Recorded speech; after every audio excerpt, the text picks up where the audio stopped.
of course, like I'm a homer. I'm not going to ignore that. What do they see in this guy? This guy sucks. Prepare yourself for the Raptors Report podcast with your hosts, Julian and Steve.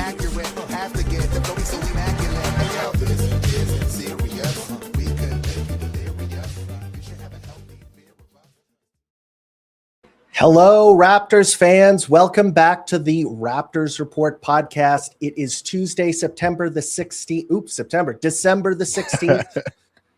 And it's almost Christmas time. And this time of year is very exciting because Santa is about to deliver some trade rumors to your eardrums. And there has been a ton of Raptors talk on the timeline, talking about who they're interested in, all of the suitors that are going around for the Toronto Raptors players. It's a really exciting time of year. And for the first time in a very long time, the Toronto Raptors are looking to be buyers for this season.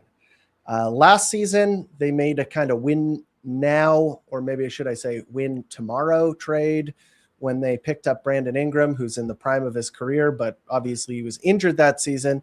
This year, they're looking to make some noise in the East. And so there are a whole bunch of teams that have been attached to the Toronto Raptors, including some very exciting names and also some smaller trades that I think are exciting, and maybe you will too. So welcome to the podcast. We will be getting into that. But before we do, let me introduce myself. I am Julian, and joined with me is my co-host, Steve. Steve, how are you doing? I'm great, Julian. How are you? Yeah, I am great. There's some birthdays in the household. I have just been debilitated by this stupid flu, which is like it came in stages. First were the chills and the fevers and the headaches, and then there was the upset stomach, and now I'm onto the like cough that won't go away. It's just, it's one thing after the other, but I'm here. So I'm ready to provide you with some Raptors content. So this is like your fourth flu game in as many weeks. Yeah, I know. God. But I am pumped for a couple of reasons. And there's a couple of things on the docket this week. This week's podcast. First of all, the Toronto Raptors laid the smackdown on the Miami Heat in their building. So that's number one. I'm riding high off of watching that game. And the others are the kind of the little the trade packages that have been floating across my timeline. In fact, I did a video today breaking down some of the players that the Raptors are interested in. So if you want to head over to YouTube and just check that out, be my guest, but maybe do it after listening to this podcast.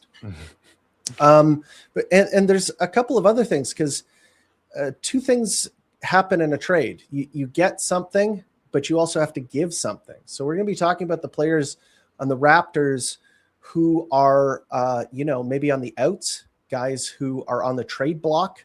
We'll be discussing who those players are and maybe why. We'll also be taking a look at the upcoming schedule, talking about wins and losses, where we can expect them. And we might even be talking about RJ, because there's some news regarding him. But yeah, Steve, why don't we head into our first topic here? We can talk about the two players that the Toronto Raptors have been sort of attached to in rumors since Josh Lewenberg sat fireside next to Kate Biernes the other night and kind of dropped two mini bombs on us, some little slot bombs. Yeah, I mean, this was music to the ears, really. I think if you have eyes and you've been watching the Raptors, you know something that they're just so desperate for is real backup center play. So hearing names like Goga Bitadze, and Daniel Gafford, that's good to hear. I mean, it's nice to hear some big names that get tossed around, but really trying to shore up that backup big spot is something that I think I've talked about, you've talked about. We're all kind of looking as a way to lessen the load on Jakob Poeltl, who, I mean, as he's rehabbing his back, it's clearly putting too much stress on him. And Sandro Mamukelashvili, he's not exactly a big center. So these are the kind of names I wanted to hear. So definitely great to hear from Leuenberg on that. Yeah, I was kind of interested. And another sub point to this was the fact that the Toronto Raptors apparently found the asking price for Anthony Davis to be a bit rich. And we went over some of the deals that the Toronto Raptors could put together just from a contract standpoint. And it would have to involve RJ Barrett and Jakob Poeltl right off of the bat, because just to make it work under the CBA, the contracts have to be close enough in salary in order to acquire a player like that who's making, I think, what is like 60 million or like that. And they're right up, either they're just a bit into the first apron, so they've already got contract matching issues, and the Raptors are just under that first apron. So if we take too much, then all of a sudden those rules come in on us, right? So it's a very sticky trade to try to make. Obviously, the money can get done. You can always make something work, but yeah, it's not the easiest thing, and you do have to like evaluate: are you actually becoming a better team given what you're giving up and what you're getting back, right? Like one of the things about Anthony Davis, there's a contract problem and there's also like an asset problem. So the Toronto Raptors, as you well know, they're not a free agency destination. The biggest thing that they do in order to become successful is making good trades and developing prospects that they get through the draft. And one of the stipulations that I had when acquiring Anthony Davis was that I wouldn't want to give up too much in terms of future assets. And apparently that is the sticking point here. Apparently the Mavericks are looking for something with like a bigger future return in terms of picks and prospects. Yeah. So that's an issue. The other thing is that Anthony Davis has like a contract where he has a player option in the final year of his deal. And so if you're acquiring him and he's injured the whole time, he's picking up that $60 million and you're going to be on the hook for that. And, you know, if he's relatively healthy, he'll probably be looking for like one more big payday and he'll probably opt out of the deal. So there's a lot of tricky stuff going on with that. And yeah, I mean, like I would be okay with it at a certain price, but it just seems like that price is not what they're looking for. And obviously the Toronto Raptors, it takes two to tango. They are not in a situation apparently where they're going to be making that kind of trade. So these are kind of the fallback options. Yeah, go ahead. Yeah, I mean, I'm always wary about trading with a team after they've made a bad trade because they want to make amends for their bad trade. They got Anthony Davis back. They're not going to let him go for nothing, because then they traded Luka Doncic for a couple of used pieces and bad contracts. No. They're trying to make up for it with this deal, right? So do you want to be on the other end of that? No. And I don't think that the Raptors want to either. That being said, they'll probably still poke and see if they can steal AD on a good deal, right? Which is great. This is what you want, right? But yeah, these names, Goga, Gafford, what are your thoughts on them? Okay, so one of the issues here is that Daniel Gafford is going to be making about $18 million over not this season, but the next 3 seasons after this one. He's making about $14 million this season. And so I am not, for that price, I'm not that interested. That is quite a bit of money to be paying for a 20-minute per game player, which would kind of is his best role. Is that he is more of an energy big. And he comes off of the bench and he plays really hard. He gets like a ton of offensive rebounds. He's dunking it. He's playing with energy.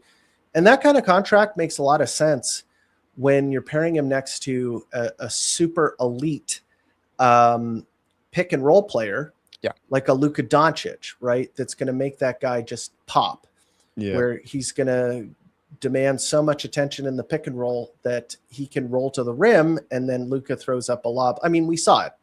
It looked good.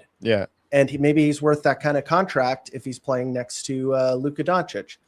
On the Raptors, I mean, they've got guys who can run the pick and roll, but it's not going to be like that. And I just don't know at $18 million a season for the next couple of years, like whether he's going to be worth that.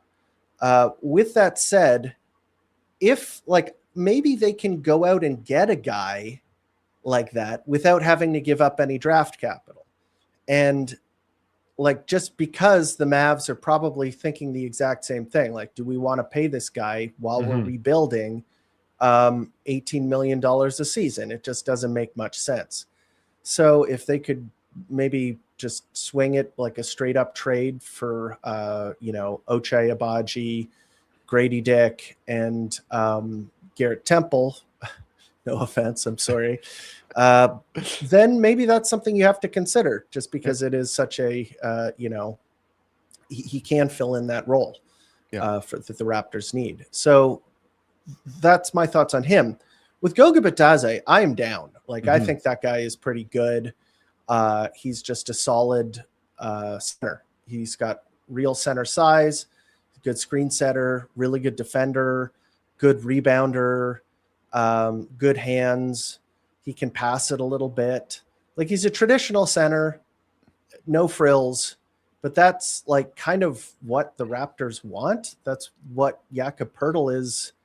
And he's making not a ton of money. Like, if you go and look at his deal, he's making $8 million this season. He's actually making less money next season in the final year of his deal. So I'm down. Like, I love to get Goga Bitadze. And if I'm not mistaken, he's Georgian as well. Yeah, that's the thing. I never mentioned that, but yeah. Yeah, he played in the Eurobasket with Sandro, right? And they were both popping. Really successful. Yeah, right? Yeah. So, I mean, he's been a guy who has played pretty valuable minutes for the Magic. And I mean, he's a Euro player. I think he would fit into the Darko system pretty well. I think that the Goga trade would probably be a Grady Dick swap. I would imagine, just personally, that it gives the Magic a chance to make good on picking Jet Howard over Grady Dick in the first place, and they might see that as an opportunity to right a wrong as they might see it, right? What do you think of that? Yeah, like, here's the thing is that I don't know how much value, like, they've already got Tristan da Silva. They've got a lot of guys, Anthony Black. Yeah. They've got some guys who they're developing and giving minutes to right now. I don't know if Grady really fits that culture super well, because they are like a really super defense first culture.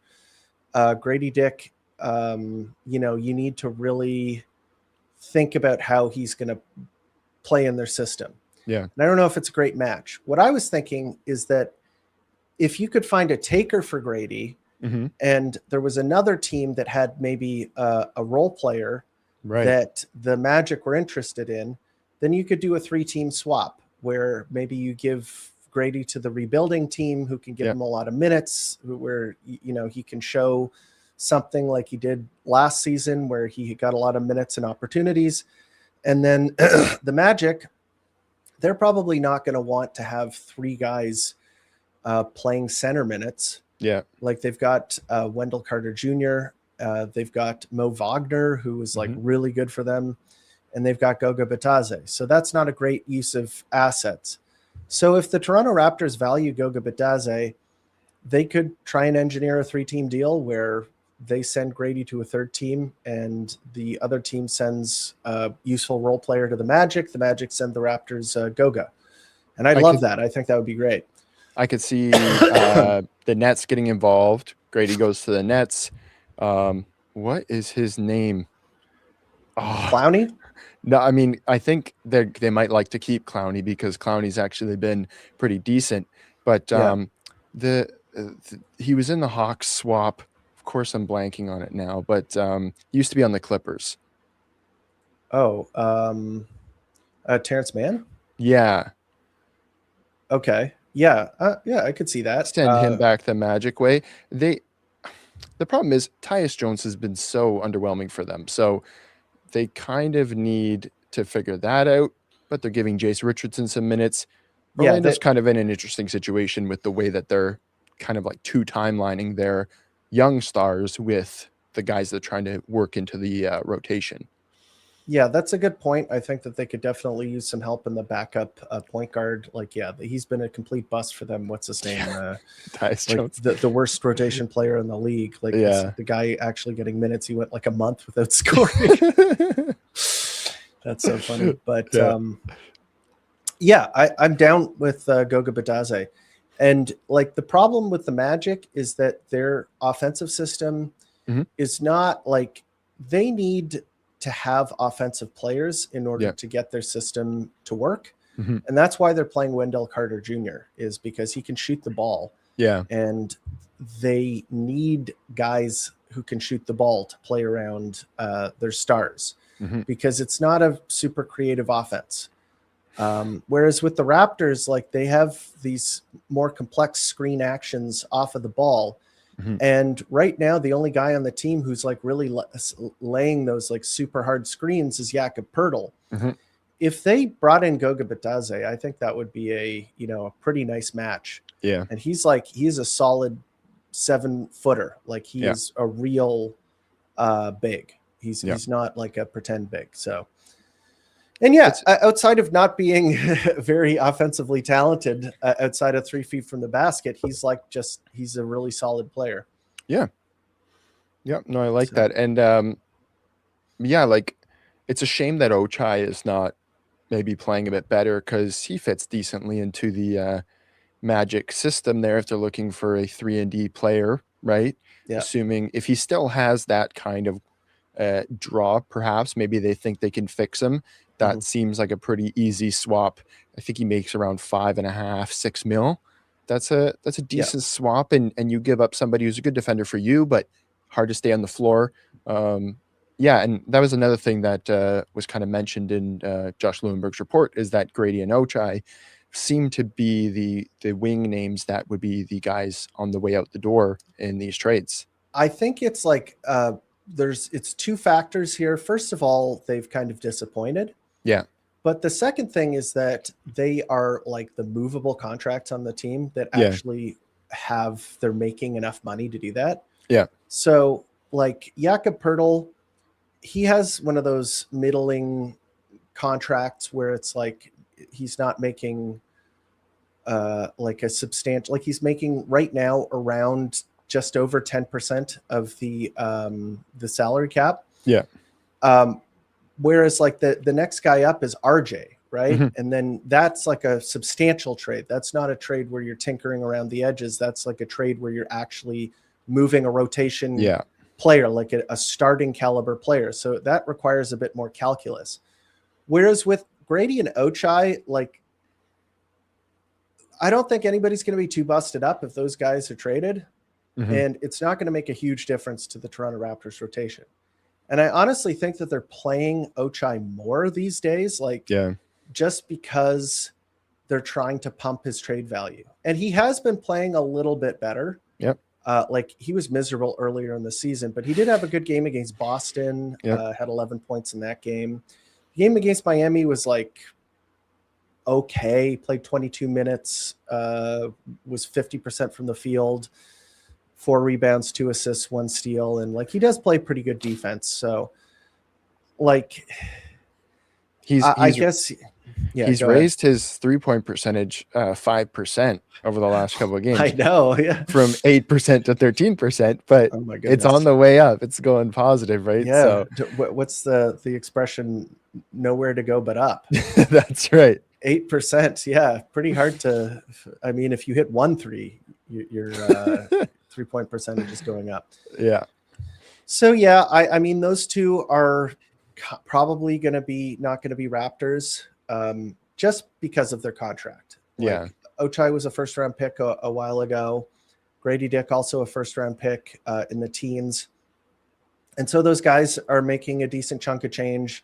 You combine them together, you can get up to like a Daniel Gafford level salary. And so like, I'd expect those guys to move out. And it'll be unfortunate because like, I think we all saw a lot of potential in Grady Dick. Ochai Agbaji had that like a really nice season last year, but it was not a consistent thing. And he is an older player. Like he was never like he came into the league at 22 and now he's 25. So Yeah. it's not like he's got like a ton of upside left to mine, or you can expect him Exactly. to improve too much. Whereas Grady Dick came into the league as a teenager, Mhm. and he just kind of never really found the consistency that you would expect from a player who was billed as a shooter. Yeah. He did have a good game last night, though, so kudos to him. I think that maybe some players, like, I don't know how good the general managers are these days, but last season there was a ton of buzz around the guy, and he had a whole bunch of really explosive and fun highlights. So you could maybe potentially see other general managers willing to give up a decent role player in order to get him. So I'd be down with that.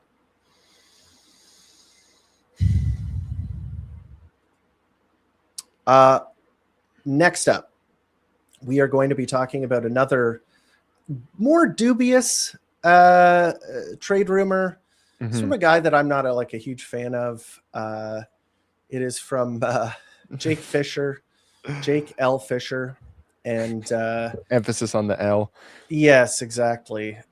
One of my favorite moments was watching him incorrectly predict who was it going to was it Memphis? Yeah, and he got like consistently wrong, and he kept correcting it. He's like, no, this name, this name. Oh, so sorry, y'all.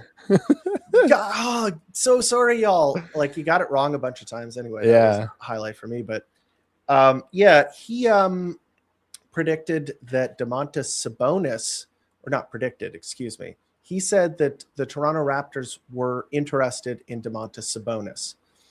And I don't know if that is like a real if that's like a real thing, or whether he's just doing some math. We heard you know what I mean? Well, we heard it in the summer as well. We heard that there was interest or whatever. So he might just be like pulling from there and then looking at where the Kings are right now and where the Raptors are right now. Maybe, or maybe he has extra intel, right? Maybe they keep checking on them. Yeah. I mean, maybe it's just the math of the contracts, or they're saying, a Euro big who can pass. That's perfect for Darko Rajakovic, right? Maybe it's something like that. But I know that, public opinion of Sabonis is not quite high, especially dropped from those the beam years where he had a pretty decent season. He got an MVP vote and all NBA votes from that guy who I think has had his vote taken away because he just kept voting Sabonis for, I think, even for DPOI. So he had that, but for the most part, I don't really know what that does for the Raptors. I'm not a big fan of that trade. So why don't we just quickly pull up Domantas Sabonis's contract here. So we'll just go here and take a look at his contract. So, I mean, avert your eyes if you don't like big numbers. He is making $42,300,000 this season. He'll be making $45 million next season. Then he'll be making almost $50 million in his final year, and then he's an unrestricted free agent. And I have some things like, I know that there are a bunch of like the archetype that he is a part of has made a bit of a resurgence in terms of popularity. Obviously, there is Şengün. There's Derek Queen, who's an up and coming player in that kind of mold. Obviously, there's the Charizard of bad defense centers in oh my god, why can't I remember current MVP Nikola Jokic? Nikola Jokic, not current MVP, but 3-time MVP Nikola Jokic. But like, you really have to build your team around that type of player. And you have to make sure that the juice is worth the squeeze.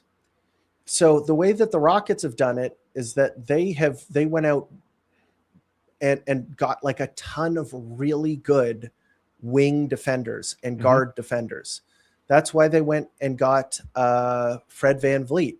That's why they went and got Dylan Brooks when they signed him. That's why they went and got Amen Thompson in the draft. Like, you need to have guys who are dogs on defense.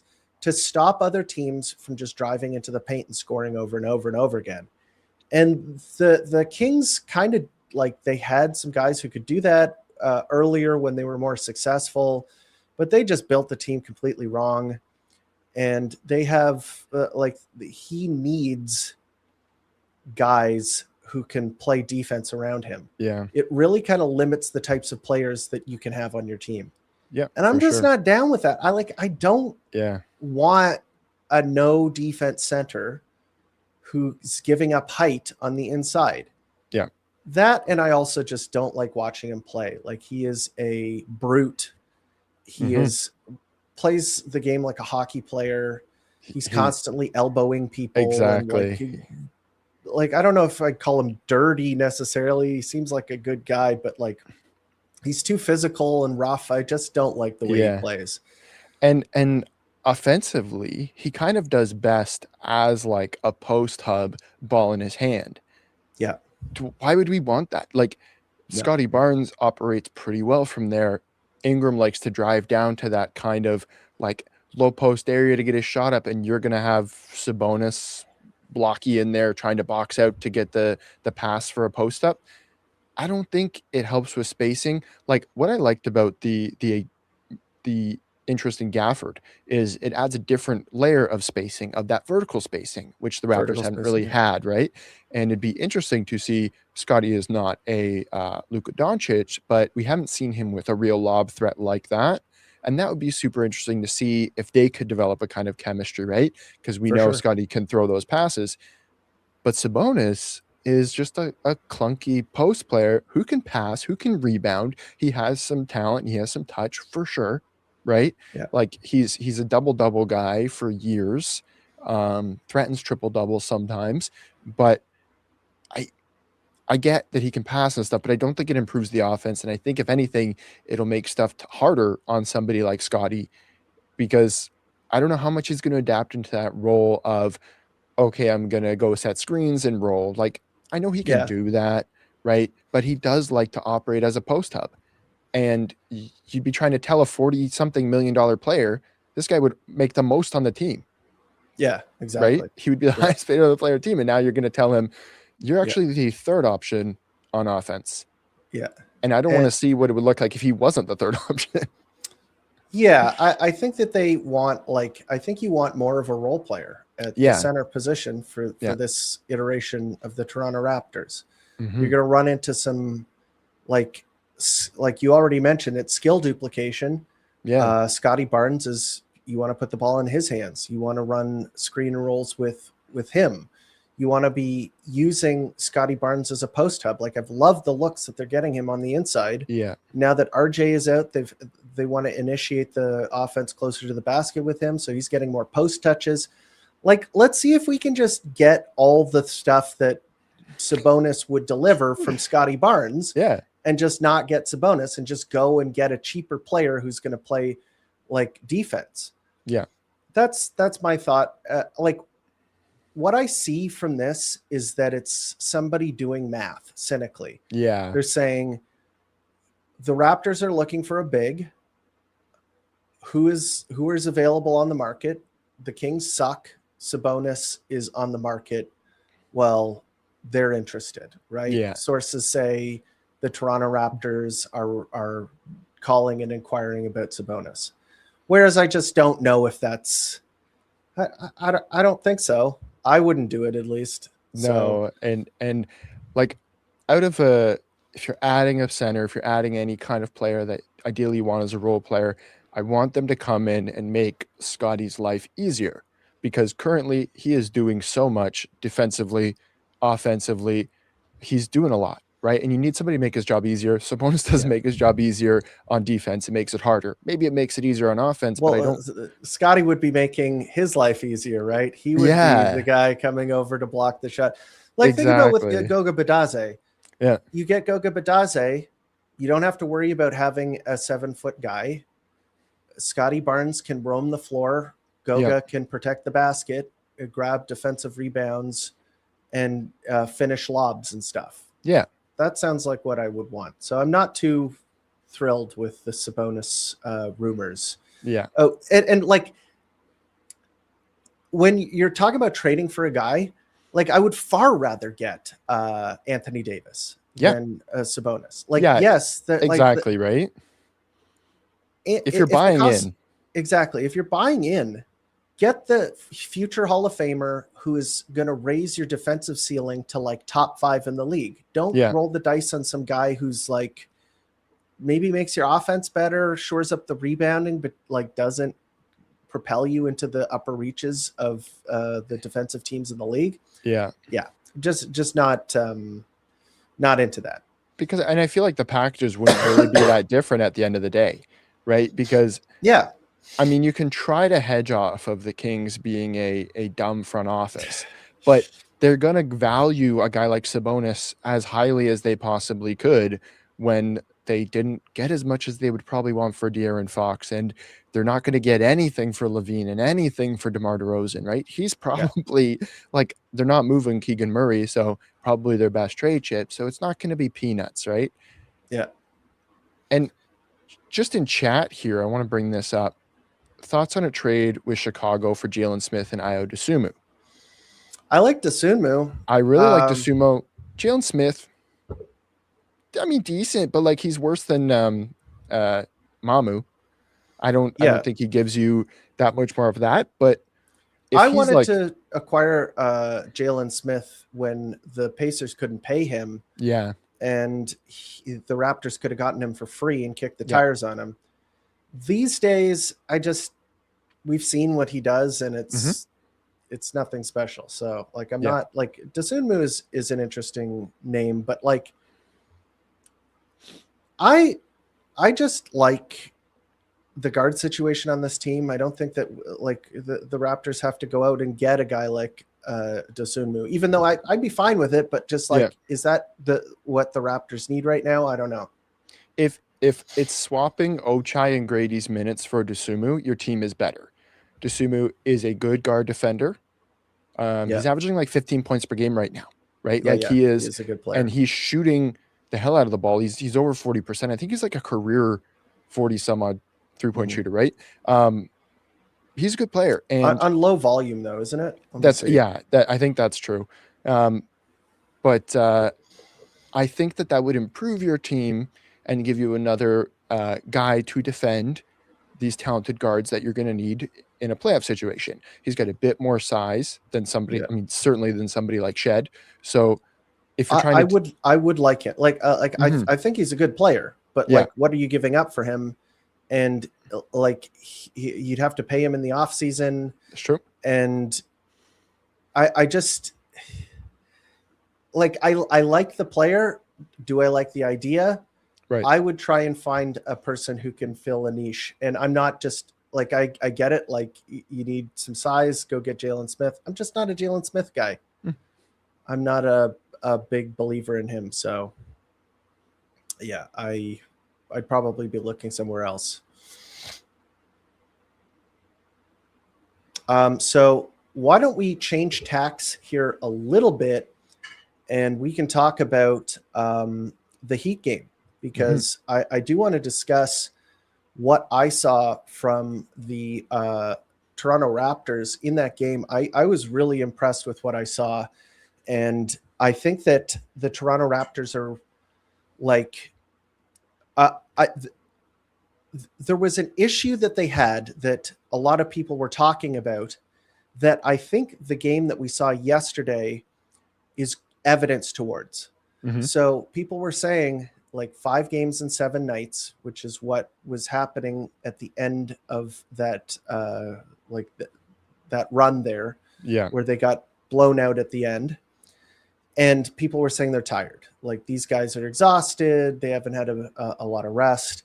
And I know that's hard to hear for fans, because, you know, I don't want to hear it. I want the Raptors to go out and play hard every night. And yeah, they're tired, but you could at least beat the Hornets, or you could say like, well, they were overrated to begin with. And this is just kind of proving what I thought the whole time, which is that they were overrated and they're coming back down to earth.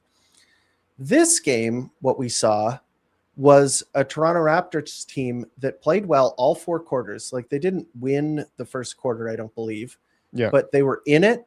They were competing hard, and they were kind of trading punches with the Heat off of the bat. And then every subsequent quarter, they looked better and better and better until they eventually beat the Heat in their own building. Yeah. And the Heat have been struggling too, but this is a team right around their neck of the woods in the standings, and it was in their building.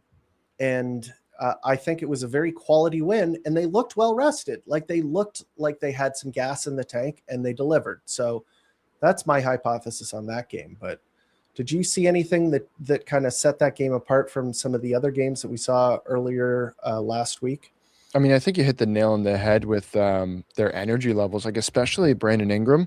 He had a real hop at his step to begin the game. He was very efficient, tailed off a little bit at the end of the game as Scotty kind of started to get some of his buckets and everything. But yeah, like guys like Grady looked better. Ochai, decent, but Jamal Shed affecting the game every time he stepped on the floor.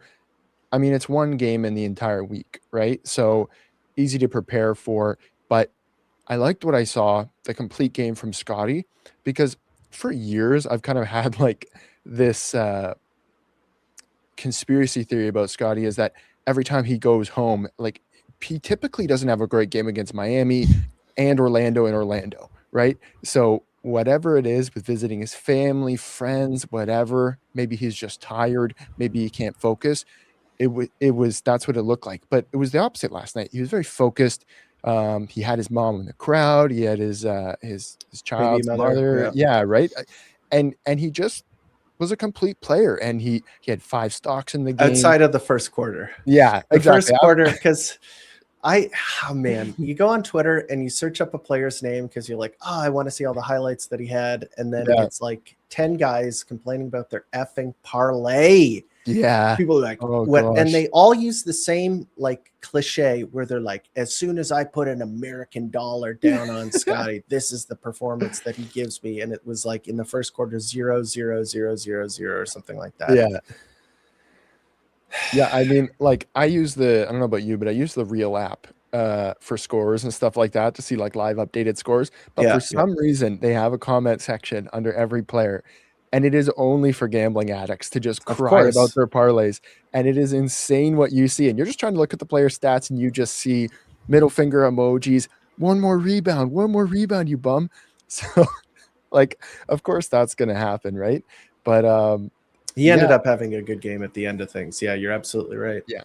And he had a clutch block. As Blake Murphy said, he leads the NBA in clutch blocks, right?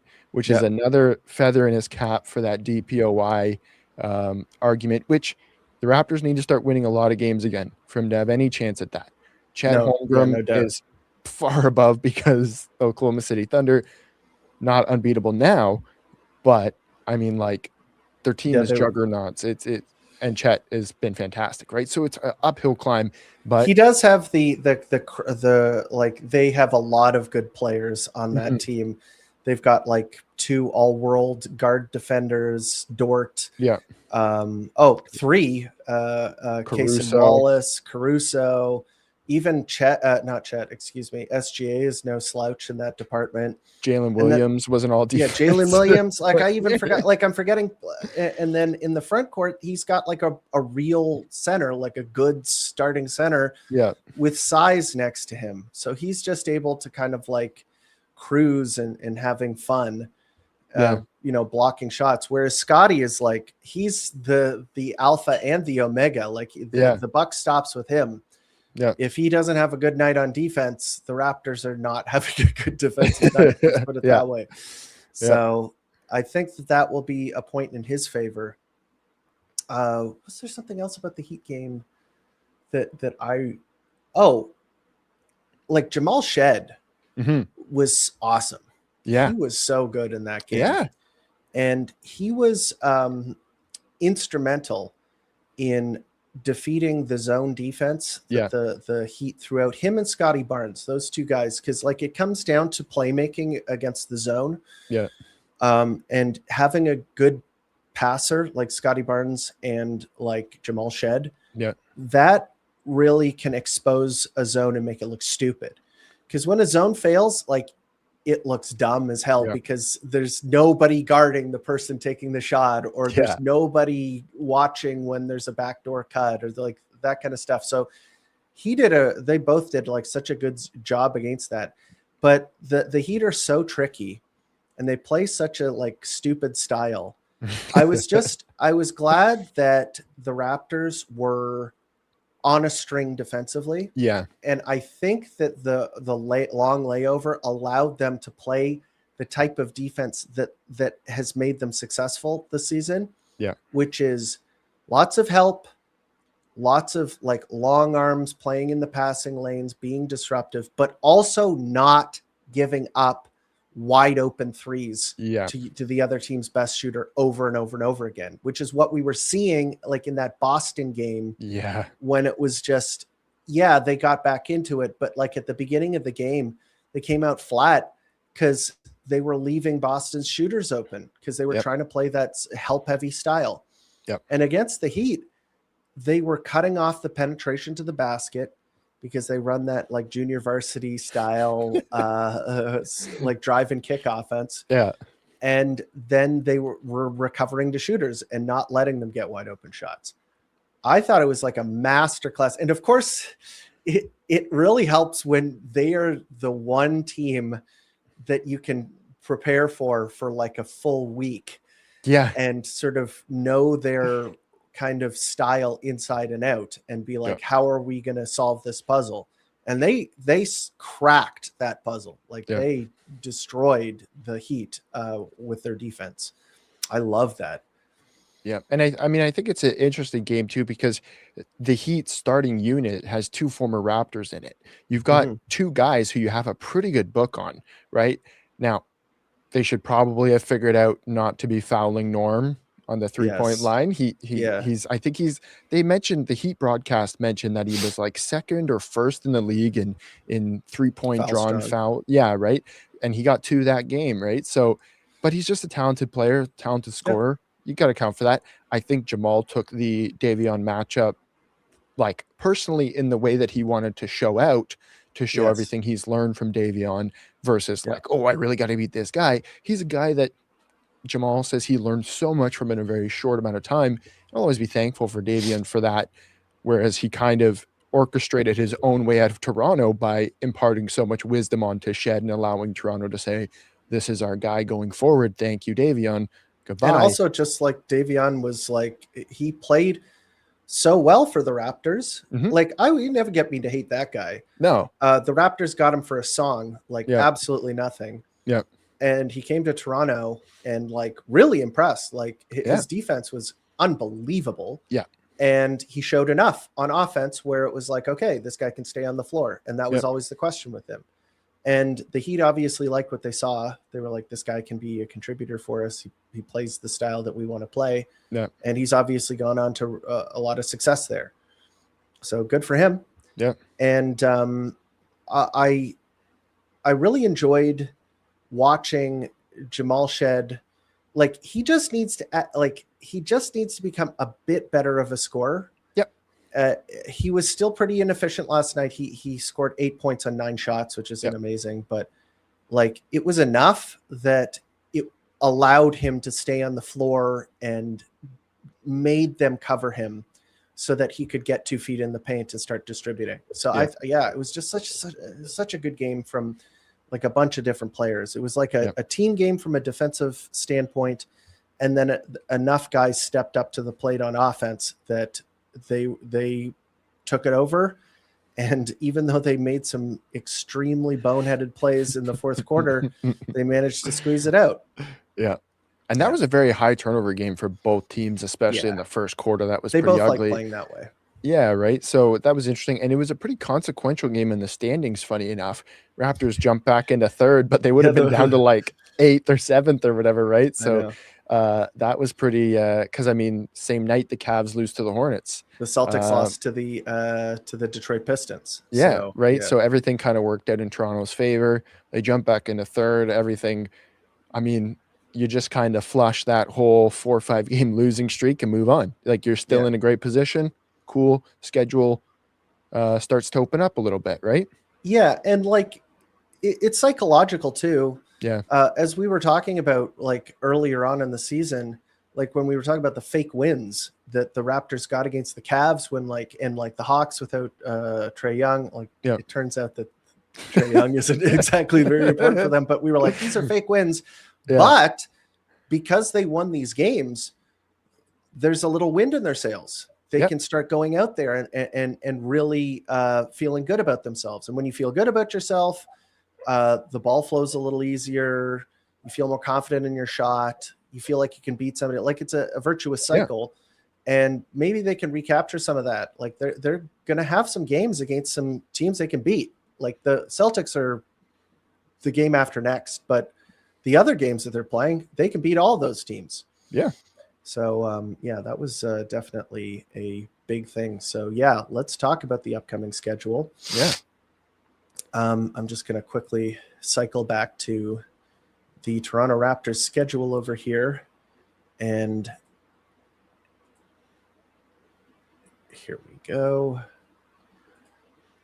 We are going to take a look at the upcoming schedule. So, as we just mentioned, there's also some downtime. So like, take a look at this, 2 games in almost 2 weeks, Tuesday against the Knicks, then like almost a full week to Monday, which was last night. And then they're going to be playing the Bucks, and the Bucks are like in a really bad spot. They did manage to beat, who was it? Was it the Cavs that they beat super shorthanded? Let me just take a quick look here. I think so.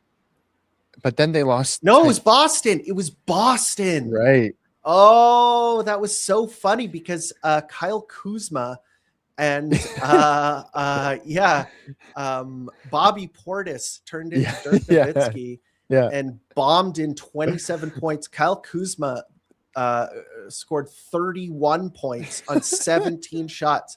This was a team that like beat the brakes off of the Raptors, the Celtics, that is.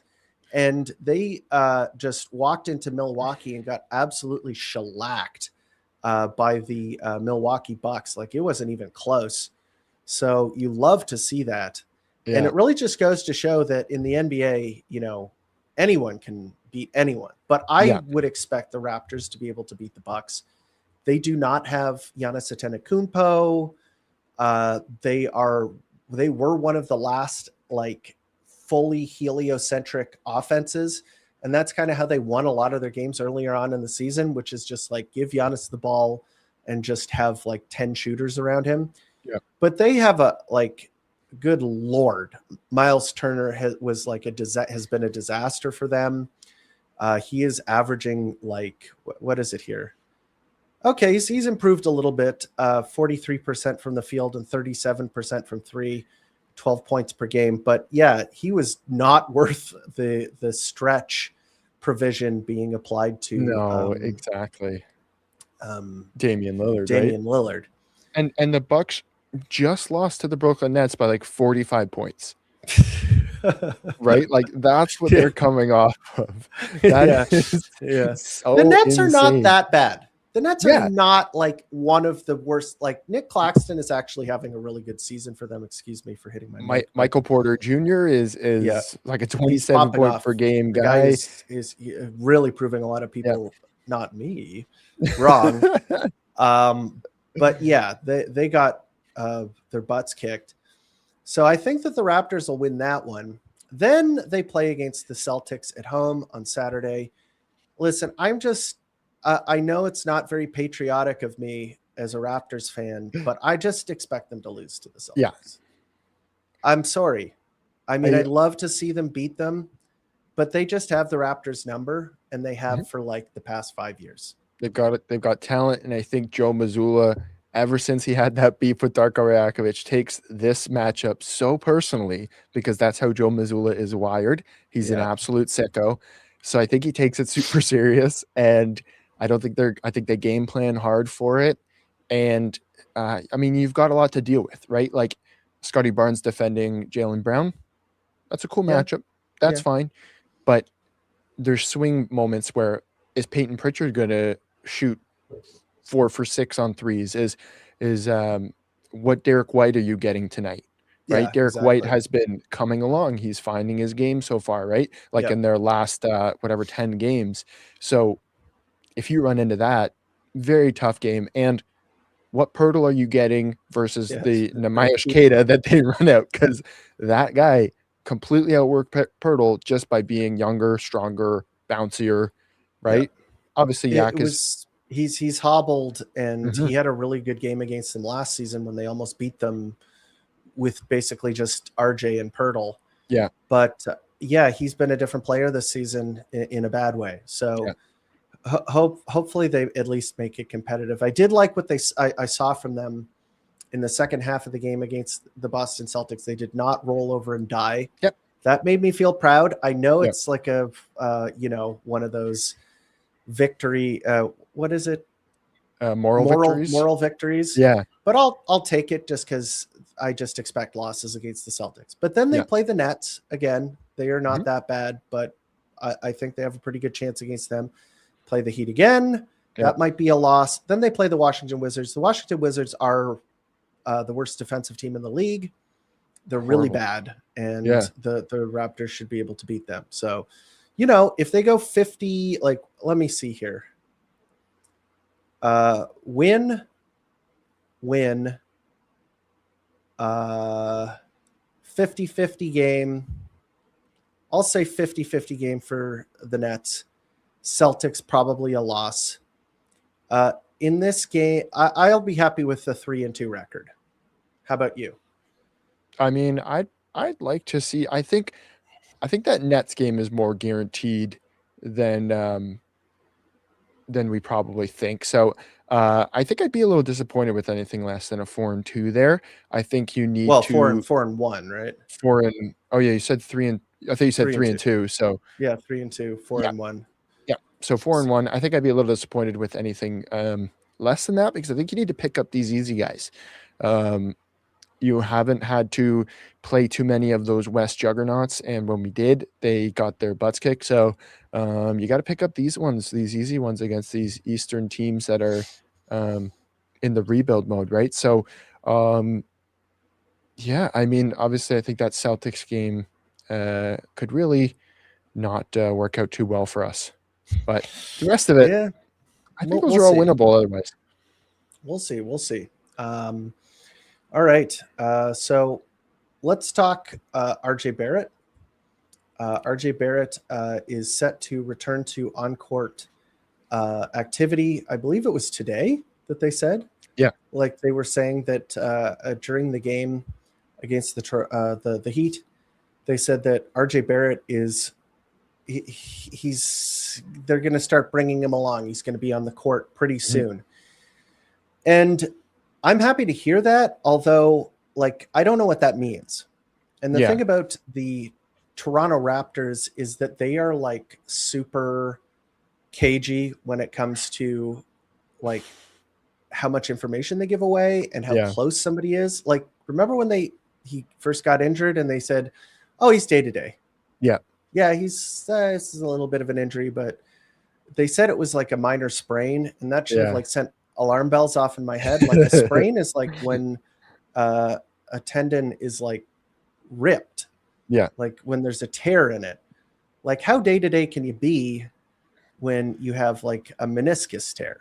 But it was super confusing because they were just coming off of CMB's injury, where it was like, oh, he's got I don't know, was it ACL, MCL, whatever, but it was like he had a strain or something. Yeah, he had something like that, and then it was like game or two later he's back, right? So it was like, oh, okay, well maybe this is similar to the CMB thing. Yeah, and no, it hasn't. It's been long. He got a PRP injection in it, all that stuff. So, I mean, it's great news that he is ramping up.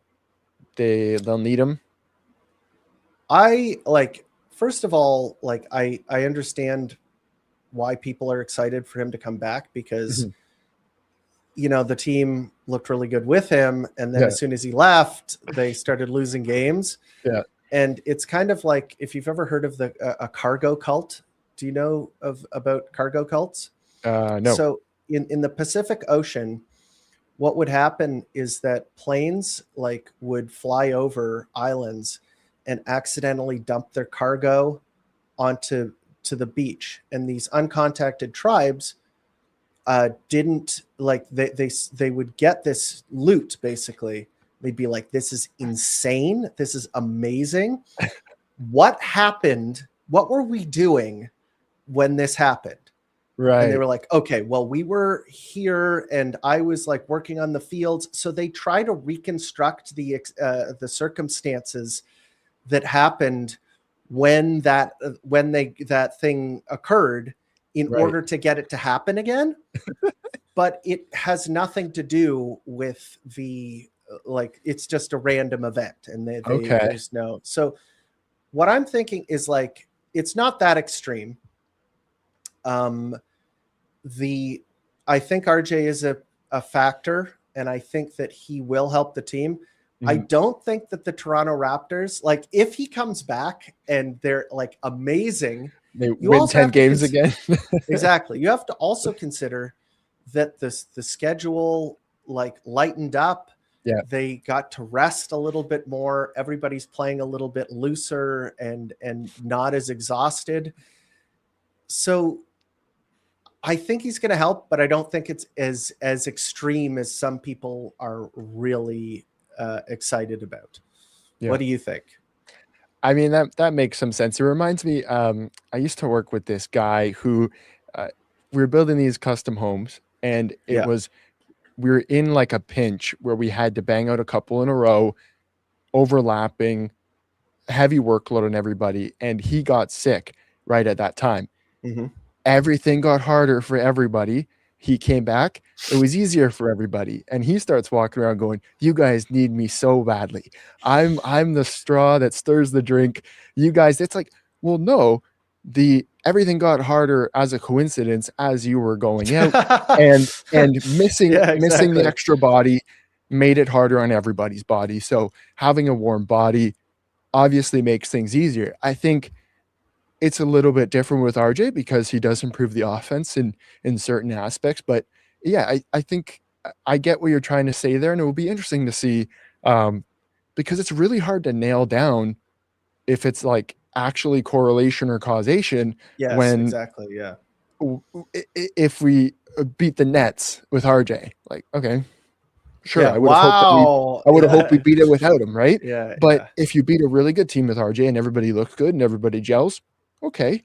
Like if they smoke the Celtics by 30 with RJ in the lineup, then you start to believe, okay, he's actually super impactful on the offense, and there's a chance that he will be, right? But and there's another thing is he always plays well against the Celtics. That's why they hate him. They hate RJ Barrett, because when he was with the Knicks, he was like a lot worse.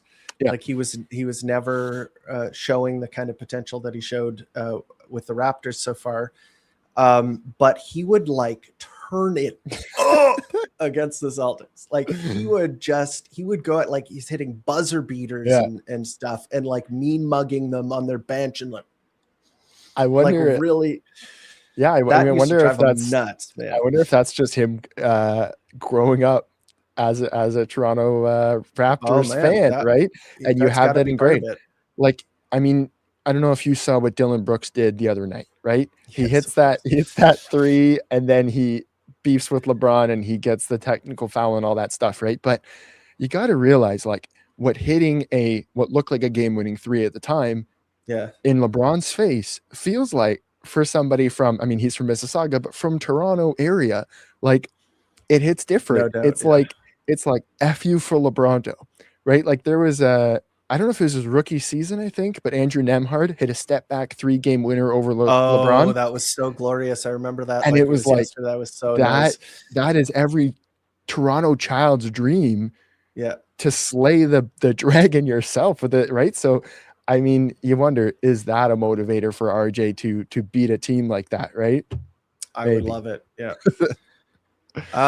Okay, so there have been a couple of things that we talked about on this podcast. The first one being the quest for a backup center. And I think that is priority number one. I know a lot of people are looking around the trade market and seeing some other names. And I could see a trade that sends somebody out. Like, let's say RJ is sent out Mhm. for a player, like a couple of role players. Like maybe RJ is sent out so that you can address the backup five Yeah. and get like a 3-and-D player or Yeah. something. Like I could see something like that happening. I haven't seen a lot of rumors involving that sort of thing. It just seems like a lot of people are attaching the Toronto Raptors name to the bigger fish. Yeah. Like the Sabonis's, the ADs, the Giannis Antetokounmpos. And I just don't know how like committed the Toronto Raptors are to going down that path. Like Mhm. Bobby Webster does have some pretty big stones, as you well know. Like he made the Kawhi Leonard deal or was like one of the main proponents of it. So it's not out of the question, but I think they're going to try and tinker around the edges here. I think they're Yeah. going to try and find players that make them a little bit better and a little bit more of a complete team in the short term. Mhm. And I'm interested to see what they end up with, because Josh Lewenberg does say that the Toronto Raptors are likely to make a deal. And I kind of Yeah. agree with him. I think that they will try and make at least a minor deal.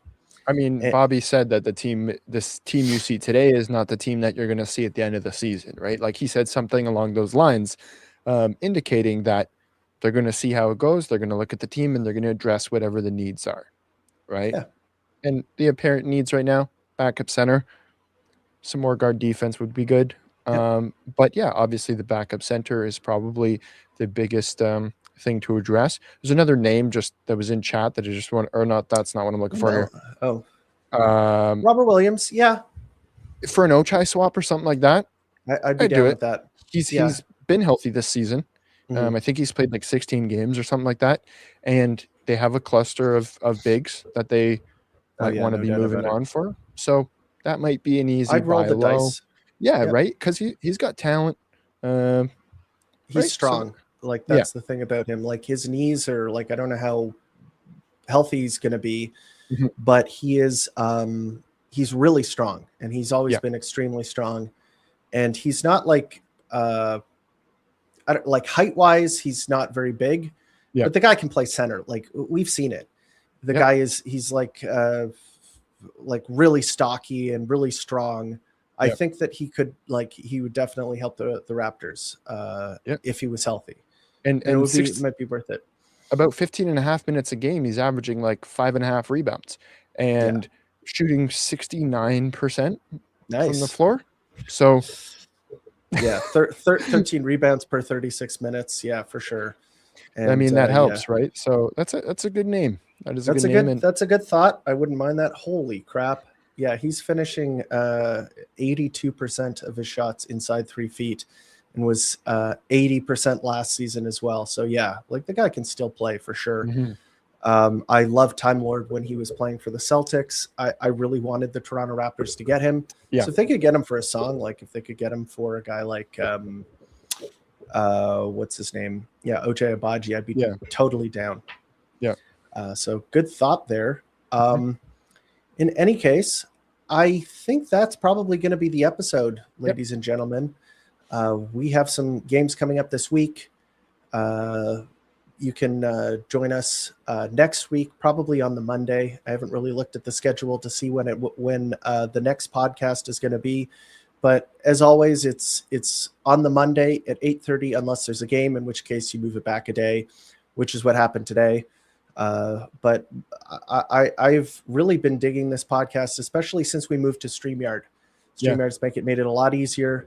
We're going to be uploading this because I just figured out how to do it to Spotify. So if you're a Spotify listener, we're going to be putting it up there. If you can't make the episode, when it happens, look for it on the Spotify. We're going to be putting it up there. You can subscribe, all that kind of good stuff. Check out at Raptor Shack on Twitter when he becomes unbanned, I believe in like 1 hour. Yeah, almost back.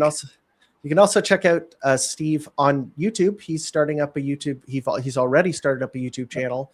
It's also Raptor Shack. You're probably watching this on YouTube right now if you're with us in the chat. So you're already subscribed to Raptors Report there, but always check after the game. There'll be a new episode up at around 5 o'clock every day. In any case, thank you for tuning in to the Raptors Report podcast, your source for in-depth Raptors content. Cheers. Thanks, guys.